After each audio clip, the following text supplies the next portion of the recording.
And welcome back. From the Black Lives Matters movement and the health and economic disparities highlighted by the COVID-19 pandemic, America's history of racial inequality runs deep.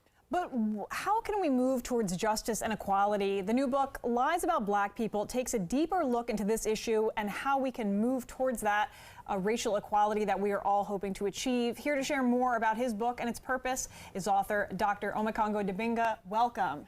Thank you. Thanks for having me. Absolutely, absolutely. So, I mean, the title of the book speaks volumes. To you, what are some of these lies that you're tackling?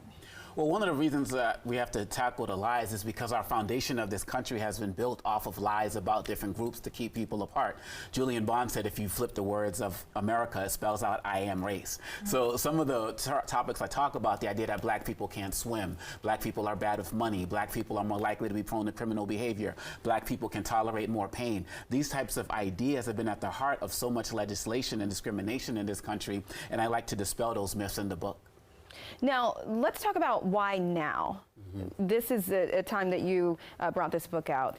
Yes, well, right now people always talk about how we're more divided now as a country than ever before. And I believe that so many people were inspired by the Black Lives Matter movement, but wanted to go a little bit deeper after the rallies, after the protests, after the chants. What else can we do? So one of the things we have to do is we have to deepen our knowledge, and you can't lead if you don't read. So I wanted to have people learn more information to improve their work as activist-minded people. And I really wanted something that could help bring us together. So in the book, I'm not only talking about lies about black people, but lies about Irish people, about Italian people, about Asian people, things that have been used to keep us apart. Going into this next election, people are all over the place now, and I wanted this book to kind of serve as a way to help us find common ground in these uncommon times. Right. And you kind of spoke on this, but who would you say this book is for? This book really, when I first wrote it, I wrote it for people who were in the suburbs, you know, maybe like kind of white suburban moms. But when I first started asking people about lies that they were told about black people, I heard from everybody, including many black people. And so who talked about the lies and what they were told and how it affected them from being their greatest. And so this book is for anybody who really wants to challenge the myths and the stories that they were told. Incredible. And so for the readers out there, are there, you know, and I know that you get some feedback, you know, have you heard, what is some feedback that you've gotten from people? Oh, absolutely. One of the things I do in the book is I give people activities that they can do in the book. I also have some of my poetry in the book, but I actually interview other people. There's about 17 or 18 interviews in there from people of all backgrounds on their anti-racist journey, old, young, black, white, Asian, male, female, everything. And so they've been talking about, wow, I didn't realize this until I was 21. I didn't realize this till I'm 50. I'm just learning this now. I'm concerned for my kids. And so people are learning through this book. There are powerful activities in there, like the Rule of 7, where I'm asking people to test their own commitment to diversity. What do your 7 closest neighbors look like? What do your 7 best friends look like? The 7 best friends of your kids, last 7 authors of the books that you read. So those types of things have been very revelatory for people because it's showing them where they truly are and their commitment to diversity. That's very life-changing. It is, truly. And what would you say are some kind of practical steps or activities that people can take to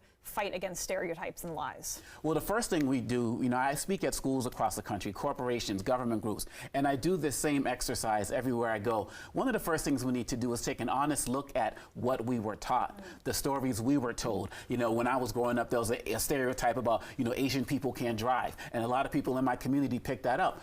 But where did we hear it? Where did we stop? You know, we have to go back. I teach my kids at American University, my students, where did you first learn that lie about black people, about gay people, about women, about this? So you have to go back and do a self-analysis first, and then look at how those lies you were told affected your relationships with those groups. You're not responsible for what you were taught, but you are responsible for unlearning once you get exposed to the truth. And, you know, there's some talks about the curriculum now. People are having those conversations, whether the curriculum stays the same or there are changes. Now, this is a start, but are you optimistic for, you know, the future in this country as far as racism goes? I'm very optimistic. I speak with young people across the country, and they really give me hope. They haven't seen the things that we've seen or the things that people older than us have seen. And what they need is direction. And we have all this media and everything out there. Everyone's fighting for their attention. But when you come to them with the truth, when you come to them in a spirit of unity and bringing people together and creating a community where people can be celebrated and not tolerated, I feel like they really vibe and identify with that. And so whether I'm talking about it in a book or through my spoken word or hip hop, young people like that. And so when I'm around them, I get all the optimism in the world. Awesome.